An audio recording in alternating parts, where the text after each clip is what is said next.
Shalom Bapak Ibu Saudara yang dikasihi Tuhan. Saya bersyukur hari ini masih tetap bisa bersama-sama dengan Bapak Ibu Saudara semuanya untuk merenungkan kebenaran firman Tuhan. Saya percaya setiap kita semakin hari semakin diberikan Tuhan iman yang teguh, iman yang kuat di dalam Tuhan. Untuk itu mari kita berdoa supaya firman Tuhan yang kita baca dan kita renungkan hari ini benar-benar menjadi rema di dalam hidup kita. Mari kita berdoa. Segala puji syukur, hormat, kuasa hanya bagimu ya Tuhan. Saat ini Tuhan kami berdoa, Engkau terus ubah hati kami, hidup kami, hati yang keras Engkau gemburkan Tuhan, untuk kami boleh menerima firman-Mu hari ini sebagai tuntunan atas hidup kami. Terima kasih Tuhan Yesus. Berfirmanlah Engkau Tuhan dan kami siap untuk mendengarkan. Di dalam nama Tuhan kami Yesus Kristus kami sudah berdoa dan mengucap syukur. Haleluya, amin. Baik Bapak Ibu Saudara yang dikasihi Tuhan, kita akan buka Alkitab kita bersama-sama dari Markus pasal yang ke-11 ayat yang ke-20 sampai dengan yang ke-26.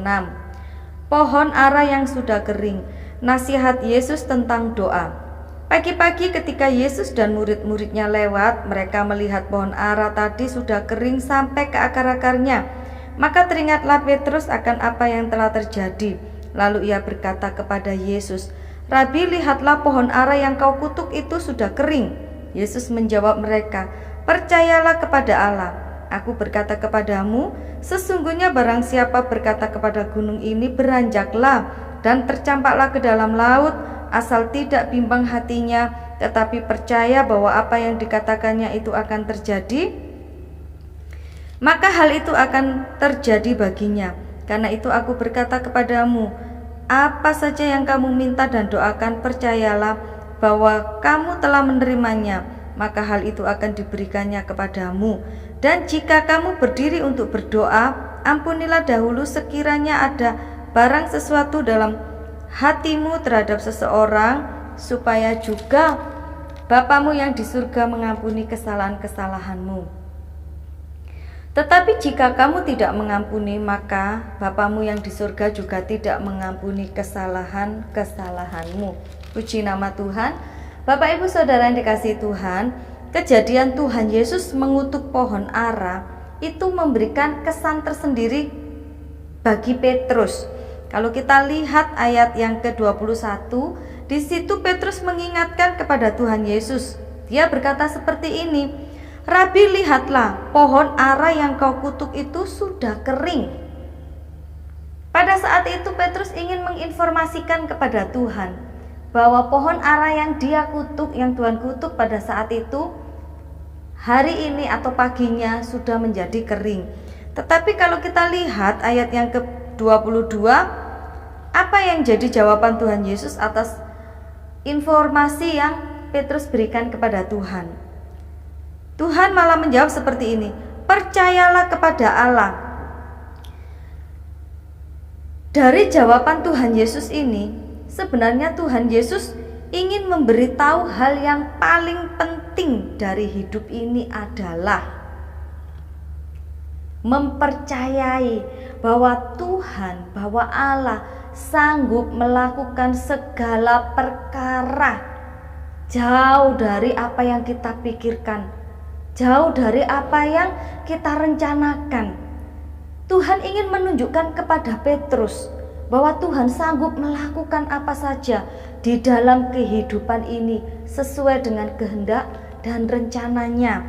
Bapak Ibu Saudara yang dikasihi Tuhan, Tuhan benar-benar ingin para murid, orang yang percaya termasuk kita saat ini, memiliki suatu iman yang aktif. Dari bacaan yang kita baca ini, kita akan melihat bagaimana sih iman yang aktif itu. Yang pertama, iman yang aktif, dia selalu memperkatakan firman Tuhan. Bapak Ibu Saudara yang dikasihi Tuhan, antara iman dan mujizat, meminta dan jawaban doa, itu ada suatu penghubung yang tidak bisa dipisahkan, yaitu perkataan. Di ayat yang ke-24, 23 dan 24 dikatakan, aku berkata kepadamu, sesungguhnya barang siapa berkata kepada gunung ini, beranjaklah dan tercampaklah ke dalam laut, asal tidak bimbang hatinya, tetapi percaya bahwa apa yang dikatakan itu akan terjadi, maka hal itu akan terjadi baginya. Karena itu aku berkata kepadamu, apa saja yang kamu minta dan doakan, percayalah bahwa kamu telah menerimanya, maka hal itu akan diberikan kepadamu. Dari ayat yang kita baca ini, kita sudah tahu Tuhan itu memberi kuasa kepada kita, yaitu kuasa perkataan. Artinya apa? Setiap yang kita katakan itu sebenarnya mempunyai suatu nilai yang penting. Tuhan Yesus mengajarkan, kalau kamu bilang beranjaklah gunung itu, maka gunung itu akan beranjak, asalkan perkataan itu benar-benar lahir dari iman, lahir dari rasa percaya kita. Bapak Ibu Saudara yang dikasihi Tuhan, ingat, dari mulut ini bisa keluar perkataan berkat. Dari mulut ini juga bisa keluar perkataan kutuk. Kalau yang ada di dalam mulut kita, perkataan berkat, maka itu akan menguatkan hati kita. Itu akan menguatkan iman kita. Iman kita akan semakin aktif di dalam Tuhan. Apapun yang terjadi, sekalipun nampaknya yang terlihat ini tidak mendukung iman kita, tetapi kalau di dalam mulut kita selalu kita katakan kata-kata firman Tuhan, aku diberkati, aku sembuh, keluargaku dipulihkan, hidupku dipulihkan, masa depanku cerah, maka perkataan itu akan menjadi iman yang dahsyat dalam hidup kita. Di dalam mulut kita itu juga perkataan bisa menjadi kutuk. Kalau kita mengatakan kutuk, kadang kita tidak sadar, mungkin karena kita terlalu lemah, tubuh kita sakit-sakitan, selalu bilang, kenapa ya akhir-akhir ini saya selalu sakit-sakitan, waduh bagaimana ini, saya nggak akan mungkin bisa sukses. Perkataan ini tidak menjadi iman kita kuat, tetapi perkataan ini akan menjadikan iman kita semakin lemah. Padahal Tuhan Yesus sendiri mengatakan, kalau kita berkata dengan iman, dengan rasa percaya, beranjaklah gunung itu, maka gunung itu akan beranjak. Ini adalah suatu contoh yang harus kita teladani. Berhati-hatilah dengan perkataan kita. Bapak Ibu Saudara yang dikasihi Tuhan, di dalam Amsal 18 ayat yang ke-21, kalau kita lihat Amsal 18 ayat yang ke-21 dikatakan, hidup dan mati dikuasai lidah, siapa yang suka menggemakannya akan memakan buahnya. Jadi hari ini untuk kita memiliki iman yang aktif, perkatakan firman Tuhan dalam hidup kita. Aku diberkati, maka kita akan memperoleh buah kesembuhan. Keadaan perekonomianku dipulihkan, maka buah yang akan kita peroleh benar-benar pemulihan keadaan perekonomian. Anakku diberkati, maka anak cucu kita juga akan diberkati. Mari hari ini saya mengajak kita semua, aktifkan iman itu di dalam hidup kita dengan mulai berkata-kata yang benar, berkata-kata yang positif. Apa yang kita keluarkan, kita akan memakan buahnya. Kalau kita berkata sesuatu yang baik, maka kita akan merasakan buah yang baik. Jadi Bapak Ibu Saudara dikasihi Tuhan, hari ini kita bisa melihat bahwa pentingnya berkata-kata dengan baik. Ada kuasa di dalam perkataan. Perkataan itu bisa membuat iman kita semakin kuat, juga bisa membuat iman kita semakin lemah. Yang kedua, iman yang aktif itu bagaimana sih? Iman yang aktif adalah diawali dari hati yang penuh dengan belas kasih dan pengampunan. Mari kita lihat ayat yang ke-25. Dan jika kamu berdiri untuk berdoa, ampunilah dahulu sekiranya ada barang sesuatu dalam hatimu terhadap seseorang, supaya juga Bapamu yang di surga mengampuni kesalahan-kesalahanmu. Tetapi jika kamu tidak mengampuni, maka Bapamu yang di surga juga tidak akan mengampuni kesalahan-kesalahanmu. Tanda iman yang aktif, orang ini hatinya akan dipenuhi dengan belas kasih. Hatinya akan dipenuhi dengan pengampunan. Orang yang memiliki belas kasih dan pengampunan, saya percaya orang ini punya iman yang kuat di dalam Tuhan. Bagaimana itu bisa terjadi? Benar, orang yang hidupnya kepahitan, imannya kepada Tuhan perlu dipertanyakan. Kasihnya kepada Tuhan perlu dipertanyakan. Kalau hari-harinya selalu diisi dengan rasa curiga, diisi dengan kemarahan, diisi dengan kebencian, bagaimana orang ini bisa membangkitkan iman yang aktif? Orang yang hatinya selalu dipenuhi dengan kemarahan, kecurigaan, sumpah serapah, kutuk, pasti perkataannya akan timbul perkataan yang negatif. Bapak Ibu Saudara yang dikasihi Tuhan, kenapa? Pengampunan itu perlu, kasih itu perlu, supaya doa-doa kita ini tidak terhalang. Bagaimana kita bisa berdoa di hadapan Tuhan jika hati kita masih punya suatu kebencian, punya dendam?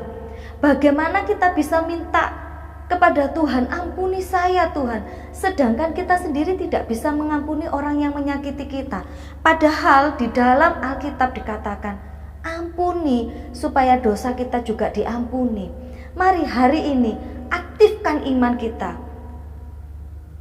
dengan menimbulkan hati yang penuh kasih, hati yang penuh pengampunan.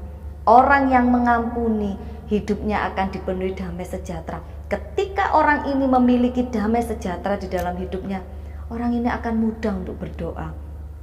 Orang yang dengan mudah, dengan merasakan enaknya berdoa, hadirat Tuhan benar-benar ada di dalam hidupnya, maka secara tidak langsung dia sudah mulai membangun iman dan membangkitkan iman itu untuk hidup di dalam kehidupannya. Jadi bagi Bapak Ibu Saudara semuanya yang hari ini masih memiliki rasa pahit hati, tidak bisa mengampuni, kalau kita mau doa kita tidak terhalang, ambil komitmen, ambil keputusan, aku mau mengampuni orang yang menyakiti hatiku, orang yang membuang aku, orang yang selalu menikung aku.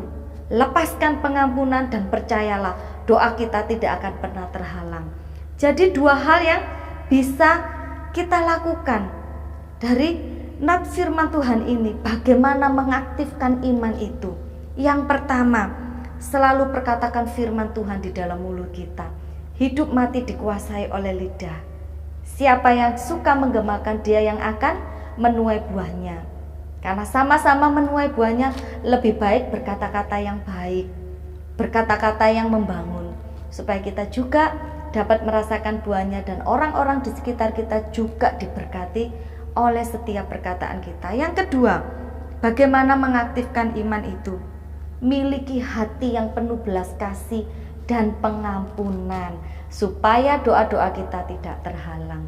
Kiranya Tuhan Yesus memberkati kita semua. Mari kita berdoa. Tuhan, hari ini hamba berdoa, jika Tuhan dapati kami masih memiliki keras hati untuk tidak bisa mengampuni orang yang menyakiti kami, biarlah hari ini juga Tuhan, kami mau belajar untuk melepaskan pengampunan bagi mereka Tuhan. Dan taruh perkataan firman-Mu di dalam mulut kami Tuhan, supaya hidup kami selalu dihindarkan dari keluh kesah apapun, tetapi hidup kami, mulut kami dipenuhi dengan puji-pujian kepadamu. Diberkatilah setiap kami yang saat ini mungkin Tuhan dapati sedang merasa sakit hati Tuhan. Diberkati dengan pemulihan hati yang luka, Tuhan obati, Tuhan sembuhkan dengan kasih-Mu Tuhan. Terima kasih Tuhan. Jika Tuhan juga dapati di antara kami mulai berputus asa karena begitu banyaknya beban kami, begitu banyaknya pergumulan kami, biarlah hari ini kami mau perkatakan firman-Mu Tuhan, bahwa bersama dengan Engkau Tuhan, kami bisa melalui hari-hari kami ini, dan kami akan tampil menjadi pemenang karena Engkau beserta kami. Terima kasih Tuhan, di dalam nama-Mu kami sudah berdoa dan mengucap syukur. Haleluya, amin. Terima kasih, Tuhan Yesus memberkati kita semua. Bye-bye.